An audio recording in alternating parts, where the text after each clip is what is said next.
આજે કેન્દ્ર સરકારનું વચગાળાનું બજેટ રજૂ કરવામાં આવ્યું છે।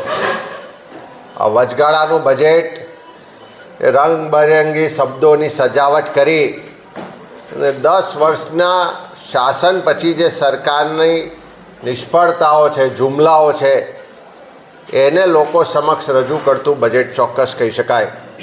કારણ કે કોઈ પણ બજેટ રજૂ થાય તેમાં બે બાબતો ખાસ હોય છે। એક તો પાછલા બજેટમાં જે નાણાંની ફાળવણી થઈ હોય એનો હિસાબ આપવાનો હોય છે અને સાથે સાથે આવનારા વર્ષનું આયોજન એટલે કે સરકારનું શું વિઝન છે એ વિઝન આ બજેટમાં પ્રદર્શિત થતું હોય છે। પણ આ બજેટમાં બંને બાબતો મિસિંગ જોવા મળી છે। એટલા માટે કે અત્યારે દેશની બે મુખ્ય સમસ્યાઓ મોંઘવારી અને બેરોજગારી, એના માટે આ બજેટમાં કોઈ પણ જાતનું કોઈ વિઝન પણ નથી દેખાતું અને એ માટેની સરકારની કોઈ ઈચ્છા શક્તિ પણ નથી દેખાઈ રહી। આખા દેશની પ્રજા મોંઘવારીથી ત્રસ્ત છે।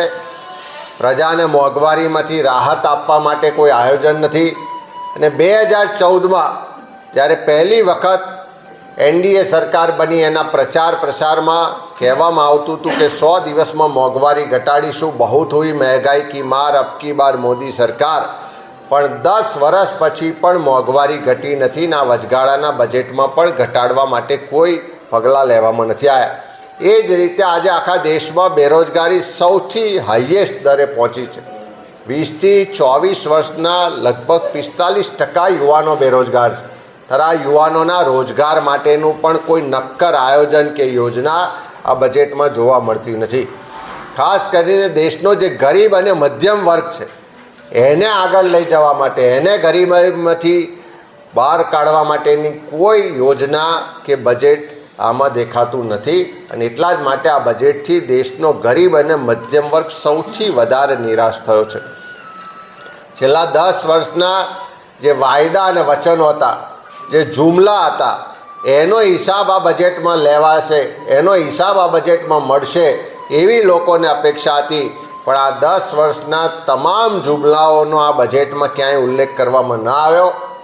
કાળું નાણું પાછું લાવવાની વાત કરી હતી, 15 લાખ દરેકના ખાતામાં જમા કરાવવાની વાત થઈ હતી, દર વર્ષે 2 કરોડ યુવાનોને રોજગાર મળશે એની વાત કરી હતી, આપણી તમામ જે દેશના ખેડૂતો છે એની આવક બમણી કરવાની વાત કરી હતી, 2022 સુધી આખા દેશમાં તમામ લોકોને પાકા મકાન મળશે એવા વાયદાને વચન આપ્યા હતા, પણ એ પૂરા થયા નથી અને પૂરા કરવા માટે કોઈ પણ આ બજેટમાં પણ જોગવાઈ જોવા મળી નથી।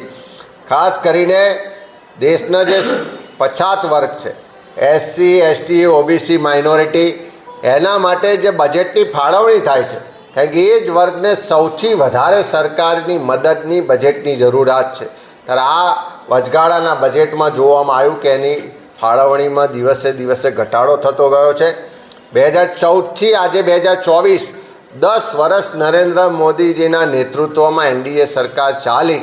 આજે 10મા વર્ષે જ્યારે વચગાળાનું બજેટ રજૂ થાય છે ત્યારે ચોક્કસ પાછલા વર્ષો સાથે સરખામણી પણ થવી જોઈએ। 2014માં શિક્ષણનું કુલ જે બજેટ ફળવાયું એ ટોટલ બજેટના 4.55% હતું, જે આજે 2024માં 10 વર્ષ પછી એ ઘટીને 3.2% થઈ ગયું છે। એટલે સરકાર શિક્ષણ માટે પણ ચિંતિત નથી ને બજેટ સતત ઘટી રહ્યું છે। એ જ રીતે તમામ વર્ગના લોકોને જે અપેક્ષા હતી કે આ બજેટમાં ફાયદો થશે, અમને કંઈક નવું મળશે, પણ એ તમામ લોકોની આશા ઠગારી નીવડી છે।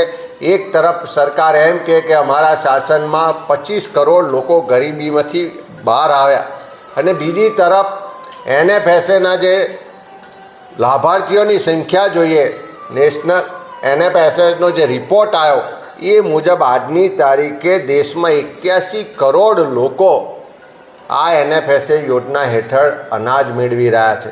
જો ગરીબી રેખામાંથી બહાર આવ્યા હોય તો આટલા બધા લોકોને આપણે અનાજ શું કામ આપવું પડે છે?